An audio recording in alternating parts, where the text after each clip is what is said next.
So now endorsements are kind of a big deal when it comes to either party, both Republican and Democrat.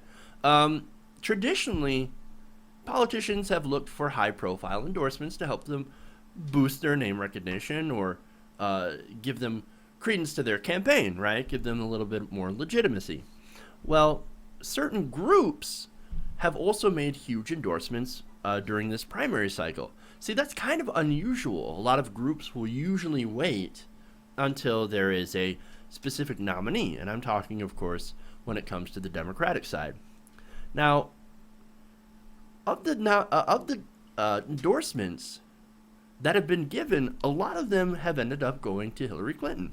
A lot of stuff that you would think would normally go to Senator Sanders. For example, you have a lot of unions actually endorsing Secretary of State Hillary Clinton. Now that's fascinating, right? Because when you look at Sanders' record, he's been out there, he walks with unions, he's been on the picket line, and he has been consistently on the side of labor for decades. So, what's the difference? Why would a union endorse Hillary Clinton over Senator Sanders?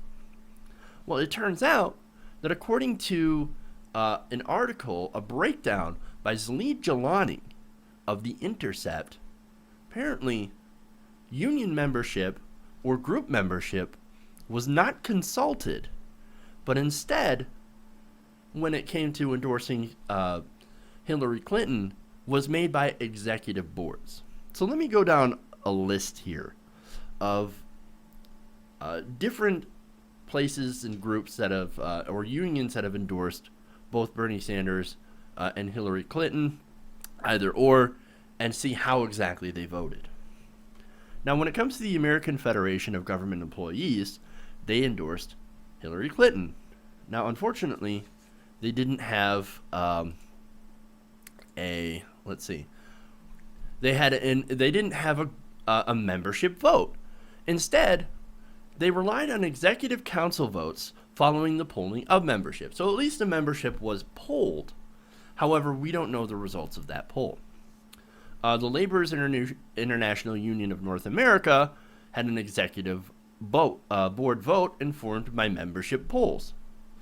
American Federation of State, County, and Municipal Employees, or the AFL-CIO, also had an executive board vote after collecting member feedback, right? So already there's three generally large, important union endorsements going to Hillary Clinton that have all been made by executive board membership. You also had the American Federation of Teachers executive council vote after a non-binding survey of membership that was done back in the summer of 2015. Now that's actually kind of important. That was before Bernie Sanders was even well known.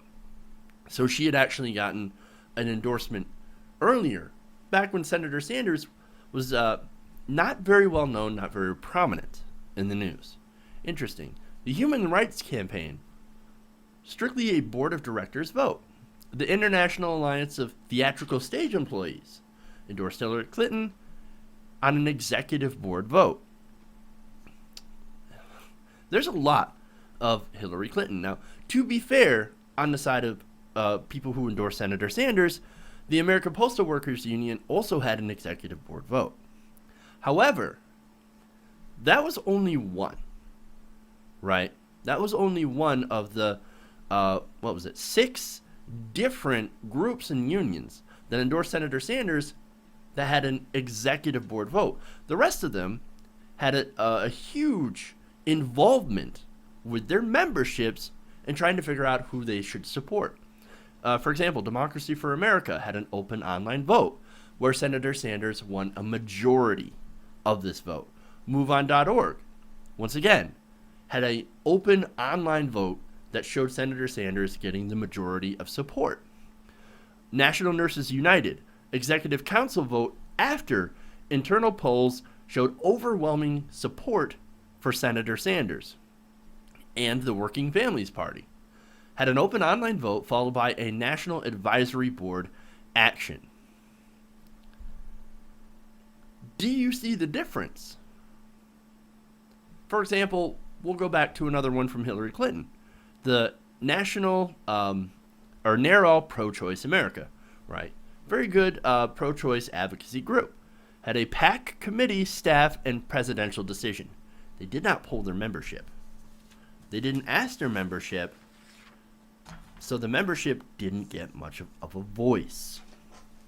Now, I've got some specifics from Jed Solani. That's a little bit of a breakdown, a rundown. So let's get into more specifics, right? Now, I mentioned the Human Rights Campaign, right? Now, that decision was not made, he writes, as by a vote of HRC's membership list, but instead by a 32-member executive board that includes Mike Berman. Now, who is Mike Berman? Mike Berman is the president of a lobbying firm that works for Pfizer, Comcast, and the health insurance lobbying industry. Also, Northrop Grumman is among its list of major corporate sponsors. Those are the people backing the Human Rights Campaign. Now, as much as I agree with the goals of Human Rights Campaign, you have to look at who supports them, right? Who's sitting on their board and who's funding them. When you break it down, when you follow the money, you see a lot of pro-corporate establishment. You can be pro-corporate and you can also be pro-same-sex marriage, pro-African American rights, pro-civil rights, etc., etc. That's unfortunately a lot of what the Democratic Party is today. So when Senator Sanders called these things establishment and got a backlash, he was actually right. And once again, you can be establishment and also be for good things. However, establishment just means that you're an entrenched power base within a certain sector. And when you use that definition, Senator Sanders, once again, is absolutely right. Now let's go back to the another union that supported and endorsed Hillary Clinton, and that's of course the American Federation of State, County, and Municipal Employees, right?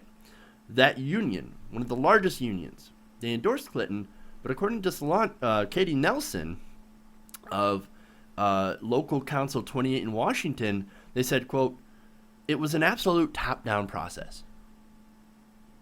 They didn't poll their membership. It was top-down. Quote, "If they wanted to claim this was supported by the membership, they should have had a membership vote." Anthony Cody, an education blogger who was a member of the National Education Association, who also endorsed Hillary Clinton, said, "For either candidate to get real grassroots support from NEA members, an endorsement ought to be the result of an extended dialogue with members." Hillary Clinton has engaged in a few phone calls with NEA leaders, but the membership has been left out. Is there any surprise? We all know that this is about. We know what this is about. This is about access. This is about being the presumptive nominee and trying to get access. It's no secret that Hillary Clinton, her campaign, and her friends and her surrogates, like Michael Brock, are a vindictive bunch. They're not exactly friendly if you go against them. There's a reason they call it the Clinton machine. It will chew you up and spit you out. Now, the AFL-CIO, right? Here's another one. Jim Miller of AFT Local 1931 said, "To rush a nomination like that before anyone else in labor, before the AFL-CIO, was unnecessary. That pretty much ran an inside game with that nomination process. It wasn't a rank and file game by any stretch of the imagination." On and on. On and on. Now, the Communication Workers of America did have a little bit more of a transparent and a little bit more comprehensive voting, right, before they gave their endorsement.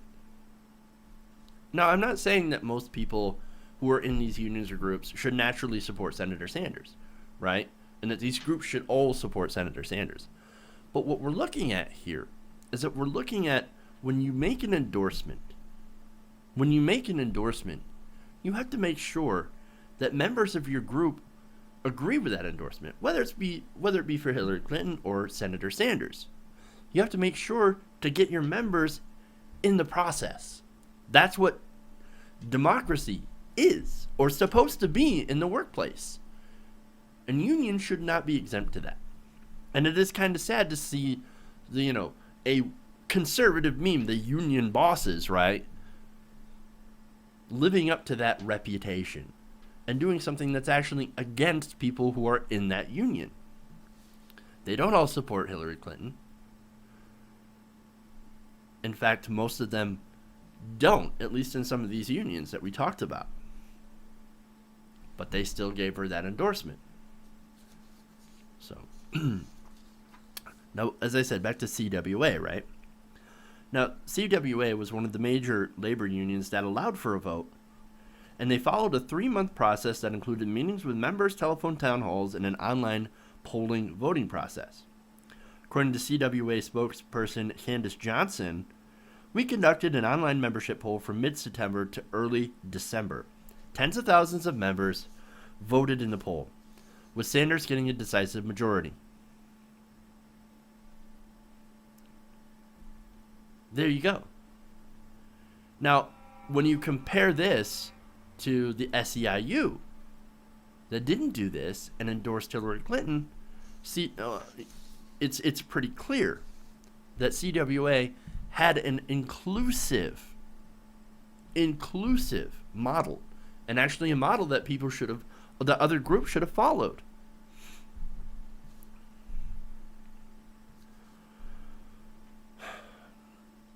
So once again, here's the thing, right? When Bernie Sanders says something is establishment, this is exactly what he means. This is exactly the kind of thing that he points out. It's not trying to knock the group or the work of what it does, but instead going after the leadership that does not represent its followers. That's what Bernie Sanders is all about. Getting the people to be represented, whether it be in the union or the government. And the establishment is always the one that tries to prevent that.